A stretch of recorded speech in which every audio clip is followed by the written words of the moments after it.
E aí pessoal, Rick aqui, tudo bem? Olha, vamos iniciar esse ano novo com pensamento positivo, não é verdade?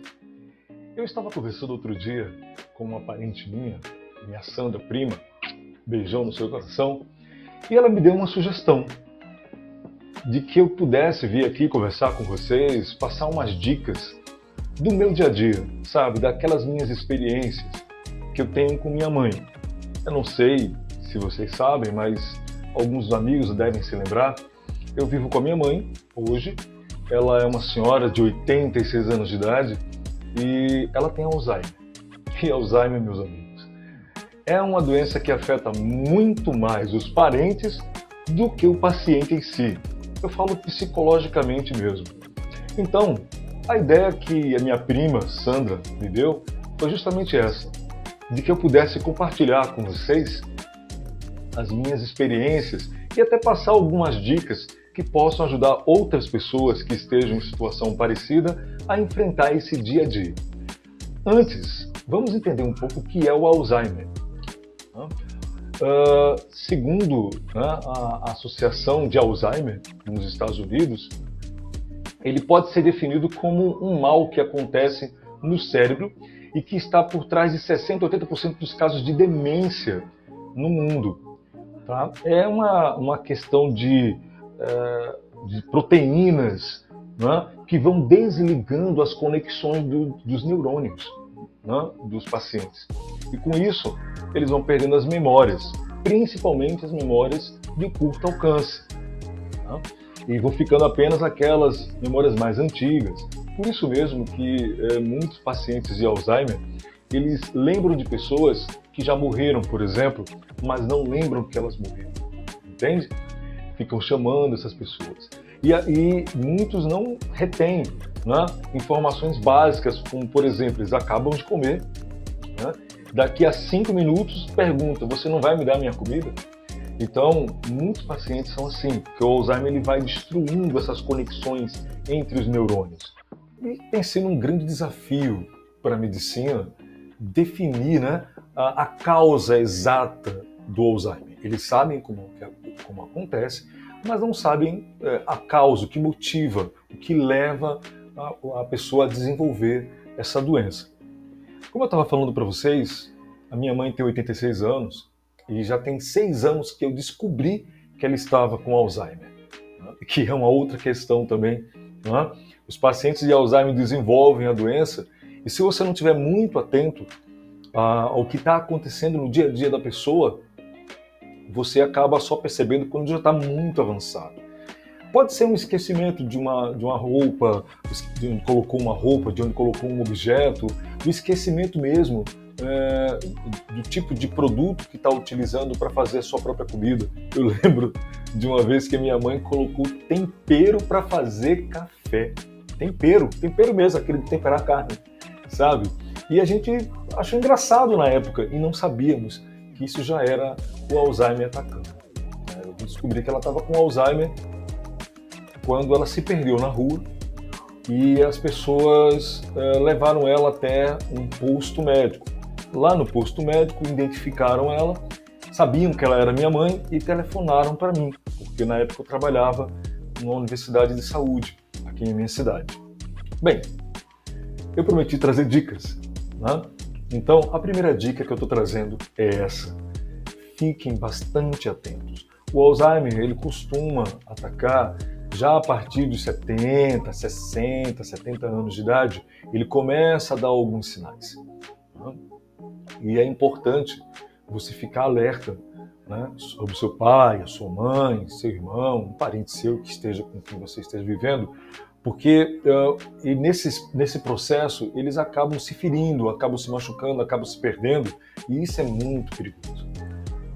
Então ficar atento, observar, está esquecendo muito, é recorrente, a pessoa acaba de comer e esqueceu que comeu, a pessoa guardou um objeto e esqueceu que guardou, né?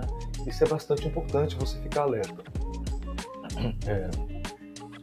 Uma outra questão também que eu estou trazendo de experiência própria. Uma vez que você identificou que o seu parente está com Alzheimer,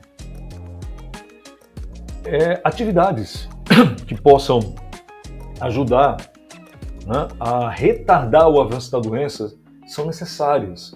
Né? Por exemplo, atividades físicas são importantes, passear, né?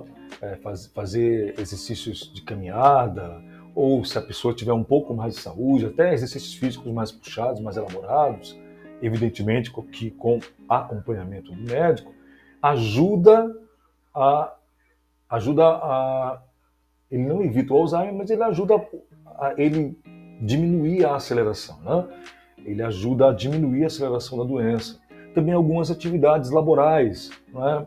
Trabalhos manuais, palavras cruzadas, tudo isso ajuda a retardar o avanço da doença. Mas é isso mesmo, é retardar o avanço. A doença ela não vai embora, ela permanece. Uma vez que o paciente começou a desenvolver o Alzheimer, ela vai desenvolver a doença.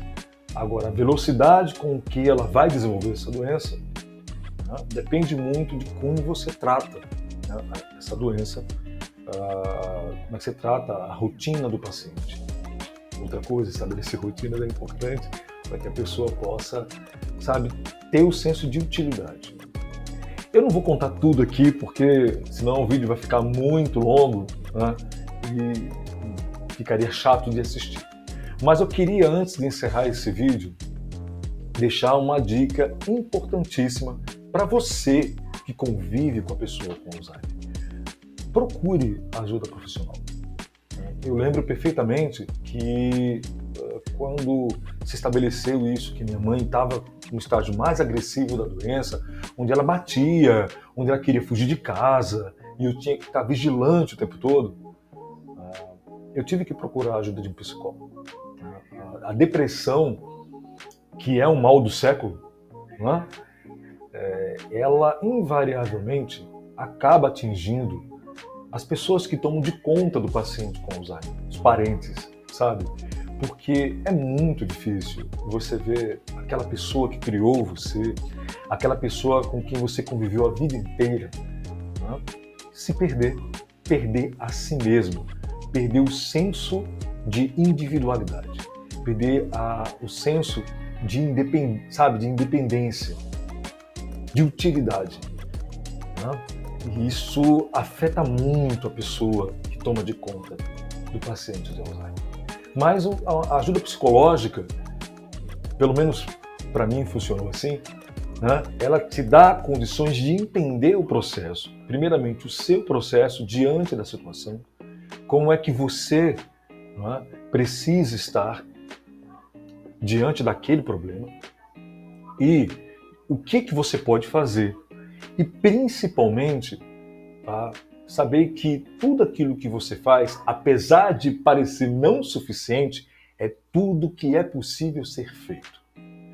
Tá? E que você precisa também criar um momento só seu para que você possa recuperar as suas energias para no dia seguinte poder estar novamente com o seu parente tomando de conta dele. Em outro vídeo eu trago para vocês, assim, mais ou menos como é que acontece comigo no meu dia a dia com a minha mãe. Os passos a passos que eu tenho que tomar com ela para poder dar a ela pelo menos um pouco de dignidade nesse momento da vida dela. Bem, é somente isso que eu tenho para falar para vocês. Agradeço você que ficou até esse momento aqui comigo no vídeo. E se tiverem alguma pergunta, se tiverem alguma sugestão, coloca nos comentários, tá? Pode mandar mensagem direto aqui para mim. Eu vou postar primeiramente esse vídeo aqui no Instagram, tá? E quiçá depois no YouTube, tá bom? Um forte abraço e até a próxima!